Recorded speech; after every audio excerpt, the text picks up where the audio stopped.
Ya. Bismillahirrahmanirrahim.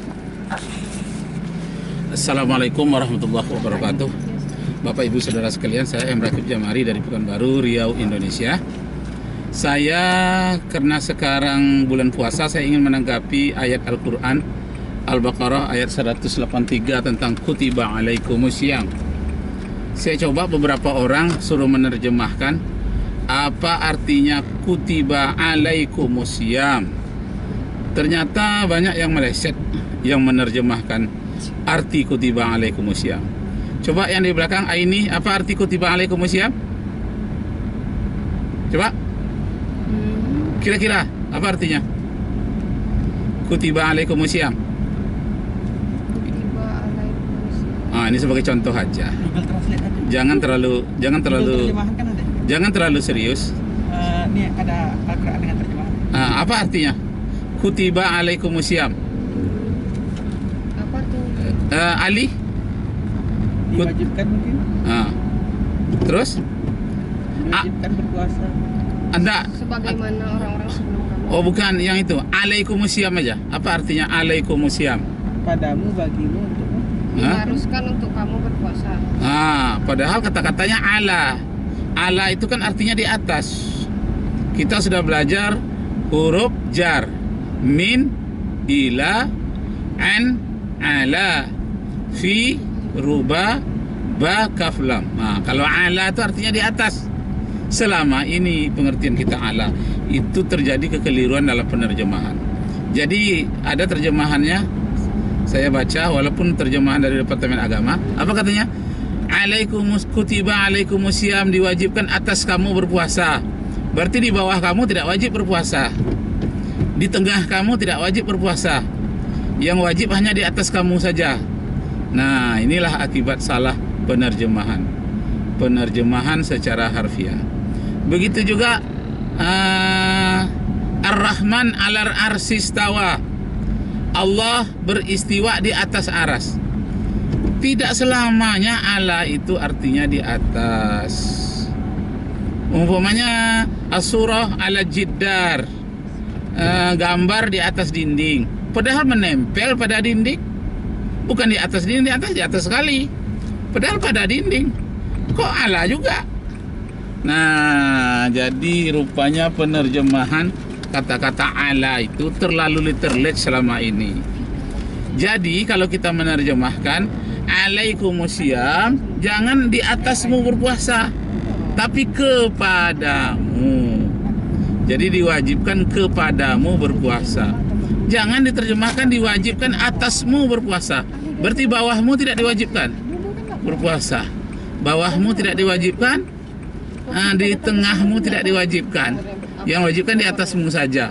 Itu kalau terjemahan terlalu literate. Maka tidak boleh terjemahan terlalu literate. Ini ada yang siapa namanya? Dion. Puasa nggak? Puasa, Pak. Serius nih? Iya. Makasih ya. Siapa? Tuh puasa juga. Kasih satu. Makasih ya. Alhamdulillah. Itu ada gangguan sedikit di jalan. Ya. Nah, kembali kita kepada masalah alaikumusiyam, atas kamu berpuasa. Mulai hari ini kita robah kepadamu berpuasa. Satu lagi kata-kata ilah. Ila aina anta? Ana ila suk. Kemana kamu? Saya kepada pasar. Nah, karena ila itu sudah terlanjur orang mengartikan artinya kepada, padahal ila di situ bukan kepada, artinya ke. Jadi ila suk artinya ke pasar. Ana ila suk, saya ke pasar. Kalau harus kepada juga artinya ila itu saya kepada pasar. Apa artinya kepada pasar? Nah, inilah kalau pengertian terlalu harfiah. Karena zauq atau rasa bahasa itu dalam bahasa Arab berbeda dengan rasa bahasa di dalam bahasa Indonesia.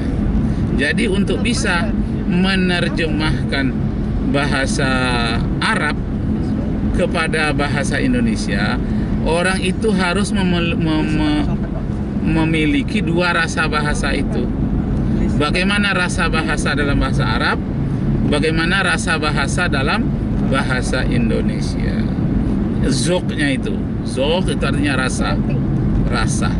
Karena bahasa itu berkaitan dengan cipta dan rasa serta karsa. Nah, kembali kita kepada masalah alaikumusiyam, di atasmu diwajibkan puasa. Masya Allah, alangkah jeleknya bahasa Indonesia seperti itu. Di atas kamu diwajibkan berpuasa, jangan di atas. Nah, kemudian Tuhan Ar-Rahman alal arsistawa, Tuhan itu di atas aras bersemayam, juga salah. Mentang-mentang ada kata ala diartikan di atas. Masya Allah, padahal yang bisa ditunjuk di atas itu hanya benda.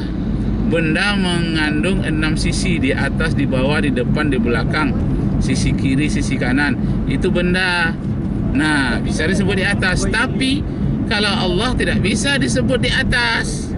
Kenapa? Karena dia tidak bertempat dan tidak membutuhkan tempat. Nah, sekarang Seharusnya polisi mungkin ada kan? kembali kita kepada itu surat Toha ayat 5 itu yang menyatakan Ar-Rahmanu alal arsistawa. Jadi terjemahannya yang benar, Allah itu berkuasa terhadap aras.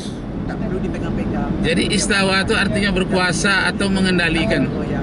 Jadi pengendalian Allah terhadap aras. Allah mengendalikan aras. Jadi Ar-Rahmanu alal arsistawa, Allah yang Maha Rahman itu berkuasa terhadap, jangan di atas lagi, arti ala di situ, terhadap aras. Kalau diartikan di atas itu bertentangan dengan ayat Al-Quran, laisa kamislihi syai'un fil ardi wala fis sama. Tidak ada yang serupa dengan Allah yang di langit dan di bumi. Itu ayat yang pertama. Laisa kamislihi. Sedangkan perkataan dari Imam Hanafi, istawa itu maklum, artinya Allah itu maklum di sana karena para imam sudah tahu, sudah maklum. Sedangkan orang awam belum maklum. As'aluhu majhul, menanyakannya itu jahil. Itu kalau orang yang sudah mengerti jadi imam tidak akan bertanya lagi. Tapi kalau kepada budak bertanya, seorang budak yang akan dimerdekakan, budak itu bodoh, setahunya Tuhannya itu ada di sekeliling Ka'bah, berhala. Ketika ditanya, Aina Allah, di mana Allah? Dia jawab fis sama, karena dia budak yang tolol, yang bodoh. Tapi walaupun bodoh bisa dia membedakan yang maha berkuasa itu di langit dengan yang maha berkuasa itu di sekeliling Ka'bah, berhala. Berarti anak ini, budak ini tidak lagi mempertuhankan berhala, dia mempertuhankan Allah sesuai dengan tingkat berpikirnya, yang disebut dengan istilah itu dalam ungkapan bahwa khatibin nas ala qadri uqulihim, berbicaralah dengan orang sesuai dengan tingkat berpikirnya. Kalau tingkat berpikirnya sudah bagus, Umar, Utsman, Ali, mana pernah Rasulullah menanyakan, hei Ali, hei Umar, Utsman, aina Allah, di mana Allah? Dia tidak bertanya lagi. Kenapa? Karena dia sudah pinter. Tapi seorang budak yang baru dimerdekakan, apalagi telinganya agak peka sedikit, ditanyakan aina Allah, kenapa? Karena selama ini bagi dia Allah itu berhala yang menggantung sekeliling Ka'bah. Nah, jadi kesimpulannya, kata-kata ala pada arsistawa itu jangan diartikan di atas, tapi kan artinya terhadap. Allah berkuasa terhadap aras. Nah, dengan demikian Bapak Ibu saudara-saudara sekalian, dapat kita pahami, jangan salah menerjemahkan. Jadi cintai bahasa Arab ini, menerjemahkan secara harfiah itu untuk tingkat dasar, tingkat budak boleh. Tetapi Kalau sudah tingkat pemahaman lebih lanjut, itu harus memakai ilmu balaghah.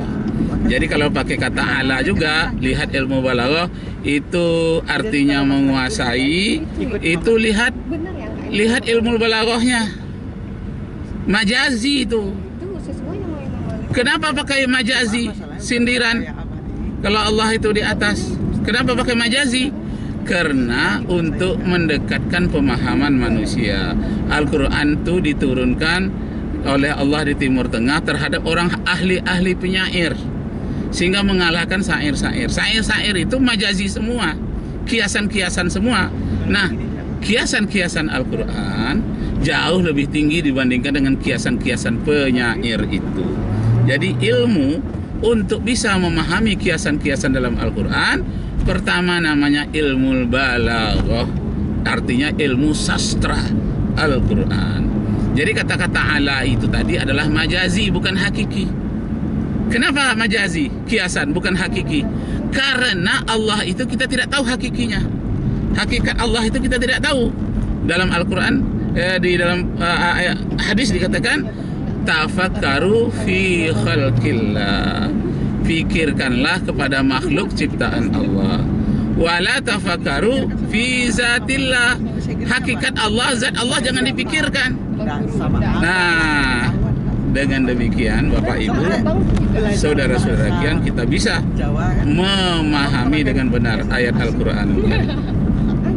Kita tidak terlibat di dalam syirik. Yang mana yang jelek itu kasih tahu. Ada orang bikin komen.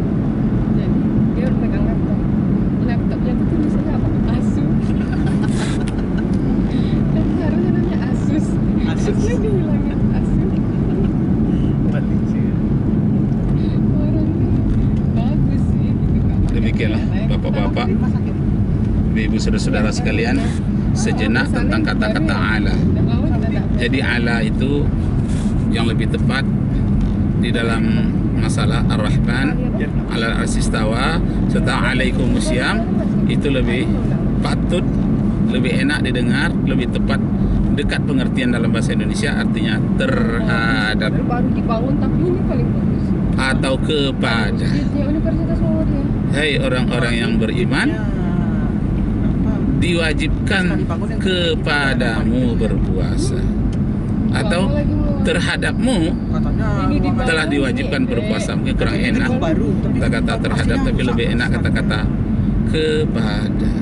Tapi kan kata-kata kepada sudah ada dalam bahasa Arab sendiri. Ilah, ilah itu bukan artinya kepada, bisa ke. Ana ila suq, saya ke pasar. Jangan diterjemahkan saya kepada pasar. Nah, itulah tadi tentang penerjemahan. Sekian, terima kasih. Sampai ketemu lagi pada terjemahan-terjemahan Al-Quran berikutnya, termasuk terjemahan hadis. Wabillahi taufiq wal hidayah.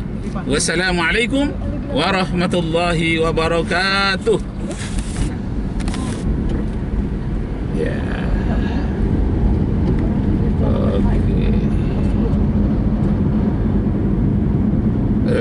Alhamdulillahirabbil alamin.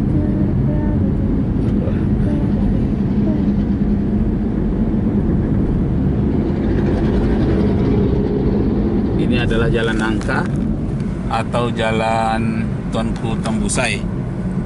Kami menuju ke kantor IKMI karena ada diskusi nanti di kantor IKMI, katanya masalah bank. Mudah-mudahan kita semua diberi rahmat oleh Allah, karena di IKMI nanti saya akan menemui seorang ustadz yang populer di Provinsi Riau, terutama Pekanbaru, namanya Aswir Muindomo. Nanti kita akan sama-sama berbagi informasi dengan Ustadz Aswir Muindomo. Assalamualaikum warahmatullahi wabarakatuh.